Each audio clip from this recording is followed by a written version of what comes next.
Shalom at maligayang pagbabalik sa Israel kasama si Aline. Ngayon, nandito ulit tayo sa Jericho.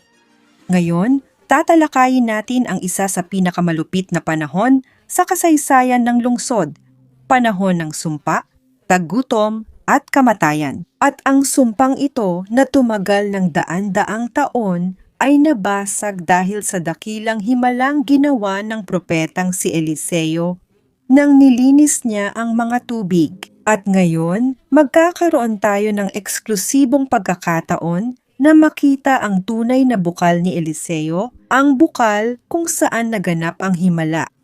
Hindi ito yung karaniwang bukal na nakikita nyo sa mga larawan at video. Makikita natin ang lugar kung saan talaga naganap ang kwento sa Biblia. Kaya kung handa na kayo, simulan na natin.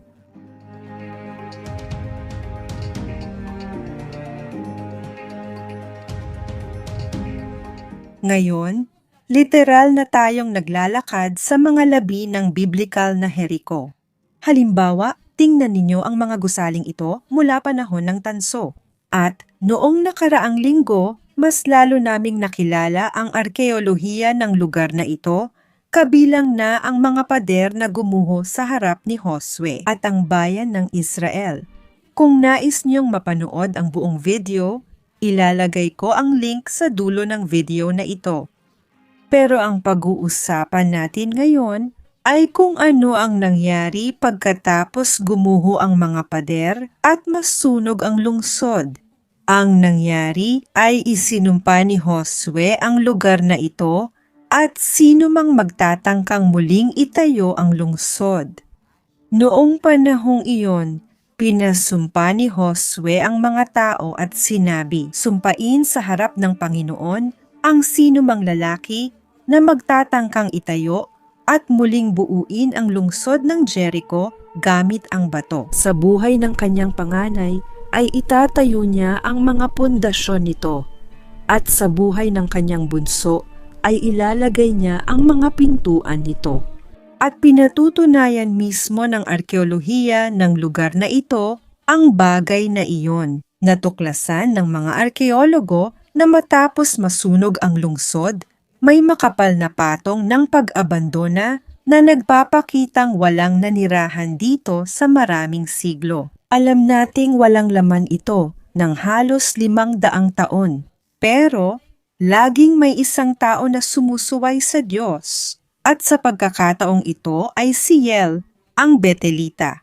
At nang itinayo niyang muli ang lungsod, natupad ang mga salita ng Diyos. Si Akab, anak ni Omri, ay naging hari ng Israel at naghari ng 22 taon sa Israel sa Samaria. Sa kanyang paghahari, si Yael ng Bethel ay muling itinayo ang Jericho sa kanyang kapanahunan. Si Yael, ang taga-Bethel, ay itinayo ang Jericho nang inilagay niya ang mga pundasyon ng lungsod. Namatay si Abiraw, ang kanyang panganay na anak, at nang inilagay niya ang mga pintuan, namatay si Segubi, ang kanyang bunsong anak. Ayon sa salita ng Panginoon na ipinahayag sa pamamagitan ni Josue, anak ni Num. Ngunit, sa parehong panahon, hindi na rin tayo nagtataka na ang lungsod ay muling itinayo mismo sa panahong ito, sa panahon ni Haring Akab at ng kanyang malupit na asawa, si Jezebel. Sila ay nakilala sa pagpapakilala ng idolatriya sa kaharian ng Israel, lalo na ang pagsamba at idolatriya kay Baal at kay Asherah. At sina Akab at Jezebel, pinag-usig at pinatay din nila ang mga propeta ng Panginoon. Wala silang anumang paggalang sa salita ng Diyos. At dahil dito, hindi na tayo magtataka na sila rin ang nagpayag sa muling pagtatayo ng Jericho, at ang pangunahing sumpa ay bumagsak kay Riel, sa kanyang mga anak at sa kanyang pamilya. Ngunit kahit na naitayo na muli ang lungsod at ito ay gumagana na, makikita natin na ang bigat ng sumpa ay nananatili pa ring nakalambitin sa ibabaw ng lungsod.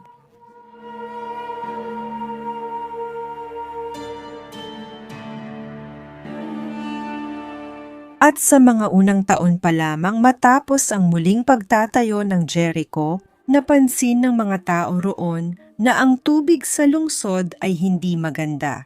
At mga 20 taon matapos ang muling pagtatayo ng lungsod, ang dumaan sa lugar na ito ay si Propetang Eliseo. Nasa kabilang bahagi siya ng ilog Jordan nang si Propetang Elias ay dinala sa langit. Siya at pagkatapos ay si Propetang Eliseo ay binuksan ang tubig ng Jordan at tumawid papunta sa lupang pangako. Isang bagay na halos kapareho ng ginawa ni Josue. At si Eliseo ay pumunta sa lungsod ng Jericho. At pagdating niya rito, sinalubong siya ng mga lalaki ng lungsod at nakiusap ng tulong sa kanya at dinala siya sa bukal ng maruruming tubig. Ngayon, samahan ninyo akong makita ang tunay na bukal ni Eliseo dito sa tabi ng lumang lungsod.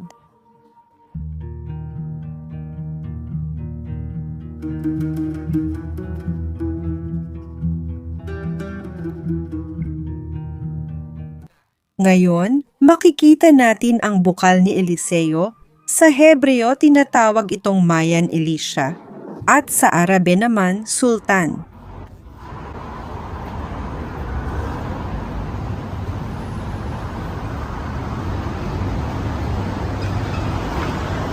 Tingnan ninyong mabuti kung nasaan tayo ngayon. Dito, sa kabila ng kalsada, makikita natin ang Tel El Sultan, ang arkeolohikal na burol ng Biblia sa Jericho. At basta maglakad lang tayo ng ilang metro, dumating tayo dito sa bukal ng tubig at, gaya ng nakita ninyo, limitado ang pagpasok sa lugar na ito. At bakit? Dahil hanggang ngayon, ito pa rin ang pangunahing pinagkukunan ng tubig ng Jericho. Ito ang pinagkukunan ng buhay ng mahigit 20,000 tao na nakatira dito sa lungsod. Kaya naman kailangang protektahan ang tubig nito. Pero paano natin malalaman na ang bukal na ito ay talagang ang bukal ni Eliseo? Una, dahil sa lokasyon nito. Kung hindi umiiral ang bukal na ito, hindi sana nabuo ang Jericho noong panahon ng Biblia dahil tayo ay nasa gitna ng disyerto. Sa rehiyong ito, umuulan ng mas mababa sa 150 mm kada taon. Dahil dito, simula pa noong panahon ng Biblia hanggang ngayon, ang bukal ang pinagkukunan ng tubig at buhay ng Jericho. Isa itong bukal ng masaganang tubig. Sa taglamig, umaabot sa 236 na litro bawat segundo ang agos ng tubig at sa tag-init, ito ay 105 litro bawat segundo. Ang taunang average ay 170 litro bawat segundo at sa kabuuan, ito ay 536 na bilyong litro bawat taon. Mahigit 5 milyong metro kubiko. Napakarami nito at lalo na dahil tayo ay nasa gitna ng disyerto ng Judea. Ibig sabihin nito, oo, may malaking pagbabago sa dami ng tubig tuwing tag-init at taglamig. Pero oo, mapagkakatiwalaan ang tubig na ito. Taon-taon, dumadaloy ang tubig at dahil dito, sapat ang tubig para sa kanilang populasyon at pati na rin sa kanilang agrikultura. Tingnan ninyo, may palayaw ang Biblia para sa lungsod ng Jericho na tinatawag na lungsod ng mga palma, pero mas tamang pagsasalin ay lungsod ng mga punong datiles.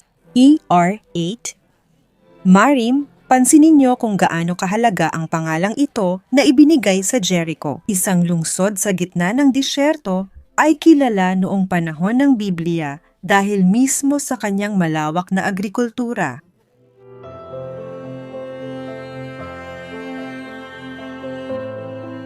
Pero ang tanong na kailangan nating sagutin ngayon ay kung ito lang ba ang tanging pinagkukunan ng tubig ng Jericho noong panahon ng Biblia? Ang sagot ay oo at hindi.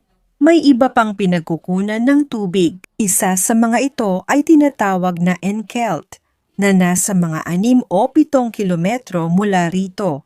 Pero may ilang problema sa Enkelt.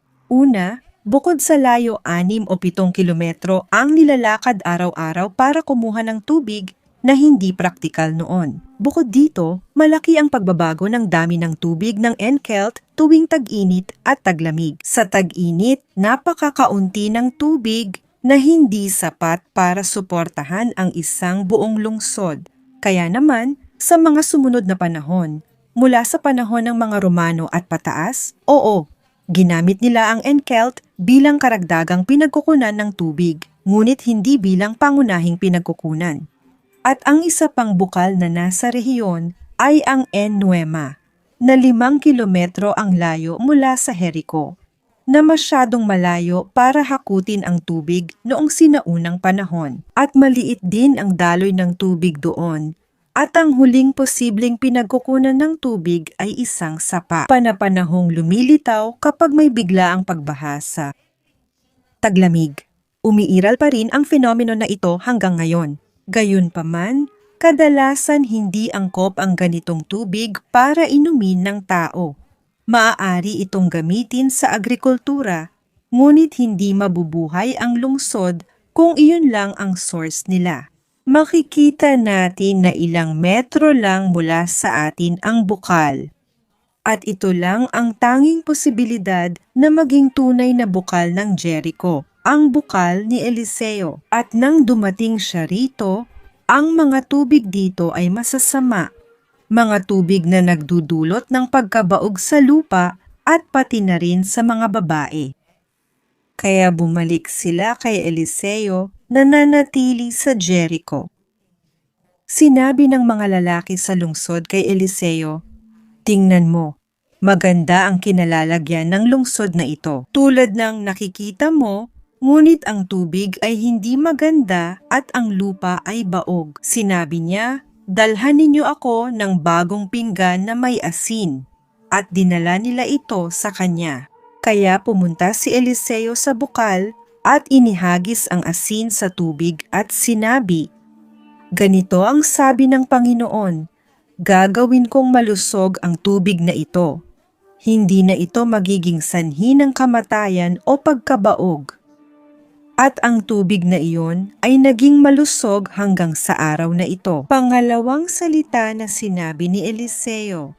Madalas tinutukoy ng Biblia ang lupa, hindi lang bilang lupa o lupaing pisikal, kundi bilang mga tao o populasyon na naninirahan sa lupaing iyon. Makikita sa Biblia ang mga pahayag na ang lupa ay nagalak o nagkasala, pero hindi ito literal. Tumutukoy ito sa mga taong nakatira roon na nagkasala. Ang ekspresyon na lumalabas sa orihinal na teksto sa wikang Hebreo ay ganito, "At ang dagat ay masama, at ang lupa ay masama." At ang mahalagang salita ay mishkalet, na nagmula sa ugat ng pandiwang Shachal, at ang pandiwang ito ay ginagamit sa Biblia upang tukuyin ang kawalan ng kakayahang magkaanak ng mga babae. At hindi lang sa lupa, nakikita rin natin ito sa mga talata ng Exodo 23. "Lotie meshakela ve akara be artsecha." Sa inyong lupa ay walang babaeng maglalaglag ng bata, ni magiging baog. At dahil dito, kapag binabasa natin ang mga talata tungkol kay Eliseo sa pinagmulan, malinaw na ipinapakita ng tekstong Hebreo na ang lupa at ang mga tao nito ay baog. Ang tubig sa lungsod ay nakaapekto sa lahat, sa mga pananim, mga alagang hayop, at sa mga tao ng lungsod. At dahil dito, ang himala ni Eliseo ay hindi lang para sa agrikultura, kundi mas malawak pa. Mas malalim, ito ay nagbabalik ng buhay. A. Jericho Analista. Sinabi natin na ang bukal na ito ang pinagmumulan ng tubig ng buhay ng Jericho hanggang ngayon. Hindi na pumupunta rito ang mga tao na may tapayan o banga para kumuha ng tubig pauwi sa bahay. Dumating na ang modernisasyon sa Jericho, kaya karamihan ng tubig mula sa bukal ay dumadaan na sa mga tubo. Makikita natin dito ang maliit na bahagi ng mga tubo na nagdadala ng tubig sa mga bahay ng tao. Para sa akin, oo ang maganda. Pinapayagan ng munisipyo na magpatuloy ang daloy ng bahagi ng tubig at bumuo ng maliit na ilog na tumatawid sa lungsod. Sa loob, kung saan kami naroon, hindi pinapayagan na lapitan o hawakan ang tubig. May saysay iyon dahil doon galing ang tubig para sa mga bahay. Pero dito, pinapayagan na. At hindi ko palalampasin ang pagkakataong ito na mahawakan ang tubig mula sa bukal ni Eliseo. At gusto kong isipin ninyo ang lugar na ito kasama ko si Eliseo. Dala ang kanyang maliit na lalagyan. Ibinubuhos niya ang asin sa tubig para linisin ito at ang mga tubig na ito ay nananatiling malinis hanggang ngayon. Makalipas ang mahigit 3,000 taon. Tunay na kamangha-mangha ito dahil dito, literal nating mahahawakan at maliligo pa tayo sa tubig ng kasaysayang biblikal. Pero may kakaiba sa kwentong ito. Bakit nga ba si Eliseo mismo para pagalingin ang tubig? Kumuha siya ng mangkok na may asin? Ano ang ibig sabihin ng pagbuhos ng asin sa tubig? Sa unang tingin, parang walang saysay ito.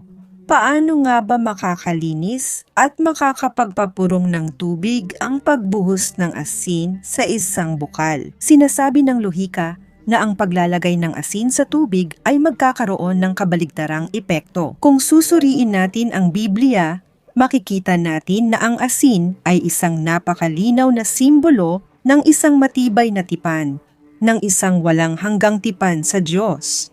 At makikita natin ang maraming halimbawa nito sa Biblia. Ito ang walang hanggang tipan ng asin sa harap ng Panginoon para sa iyo at sa iyong mga salinlahi. Ang asin ay kumakatawan sa isang bagay na hindi nasisira, matatag at tapat. Si Eliseo ay hindi ginagamot ang tubig sa paraang kemikal. Nandoon siya upang ideklara ang isang tipan ng pagpapanumbalik kasama ang Diyos. Tama, ang nagpapagaling sa tubig ay hindi ang asin mismo, kundi ang mga salitang propetiko na iyon.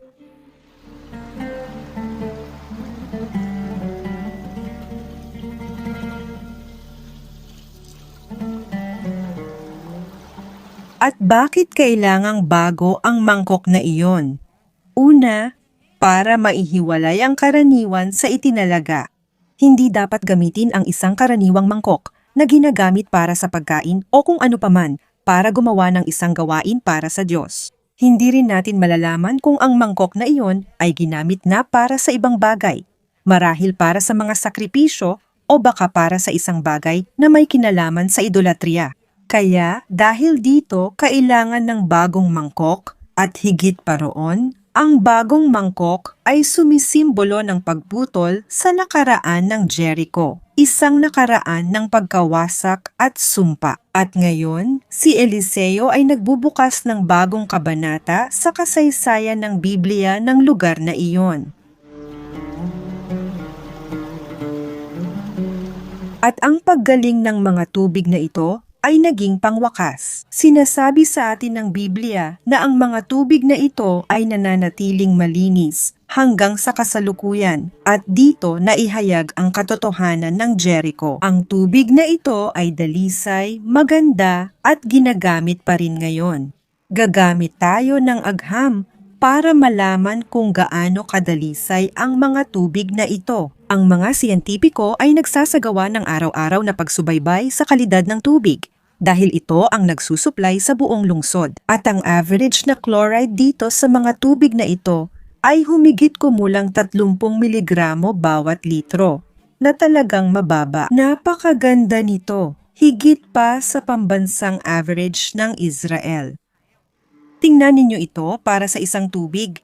Ito ay kaaya-aya ang lasa. Dapat mas mababa sa 200 o 250 mangkaish-el at dito ay nasa 30 lang kaya mas mababa pa sa limit. Dahil dito, legal nang gamitin ang tubig na ito. Pero para lang magkaroon ng paghahambing sa Israel, Ang mga aquifer ng bansa ay may average. May average na 100 at 43 miligramo kada litro. Ibig sabihin nito na ang bukal na ito dito sa gitna ng disyerto na dati may masamang tubig ay nagdudulot ng labis na paghihirap sa mga tao ng Jericho. Tama, mas maganda pa ang mga ito kaysa halos lahat ng iba pang mga bukal sa buong rehiyon. At ipinapakita nito na ang Biblia hanggang sa huling salita nito ay tama. At ang himalang ito dito ay naging panghabang buhay. Ito ang unang pampublikong himala ni Eliseo at ito ay isang tahimik na himala ngunit nakaapekto sa maraming henerasyon. At hanggang ngayon, makikita pa rin natin ang maliit na bahagi ng tubig na patuloy na dumadaloy sa mga kalsada ng Jericho. Karamihan sa mga taong bumibisita sa Jericho at naghahanap ng bukal ni Eliseo ay napupunta sa lugar na ito. At dahil dito, kapag naghahanap tayo sa internet ng mga larawan at video, 99% ng mga pagkakataon, ito ang lugar na ipinapakita. Pero ngayon nakita natin ang katotohanan. At ang katotohanan ay napakalaki. Nakita natin ang dami ng tubig na lumalabas sa lugar na ito. Bilang isang bukal mula pa noong panahon ng Biblia hanggang ngayon, ito ay naging pinagmumulan ng buhay para sa isang lungsod na may higit sa 20,000 naninirahan. Kamangha-mangha ito hindi lang dahil pinagmumulan ng tubig, kundi dahil napakaganda rin nito. Eksaktong tulad ng sinasabi sa atin ng Biblia ngayon. Tungkol sa bukal na ito, mga kaibigan, hindi ito kasinungalingan, kundi ito talaga ang totoong bukal na nakita natin ngayong araw. Dumadaloy ito sa ilog na iyon at umaabot din dito ang ilog. Kaya ito ay hindi ang bukal ni Eliseo, ang totoong bukal na nakita natin, kundi ang tubig na dumarating dito ay nagmumula talaga sa bukal ni Eliseo. Kaya kung bibisita kayo sa banal na lupain, alam nyo na ngayon kung ano mismo ang matatagpuan nyo sa lungsod na ito na puno ng kasaysayang biblikal. Kung nagustuhan nyo ang mas makilala pa ang himalang ito na napaka-espesyal, huwag kalimutang mag-like at i-share ang video na ito para mas marami ang makaalam ng totoo tungkol kay Jericho. Malaking yakap, magkita tayo sa susunod.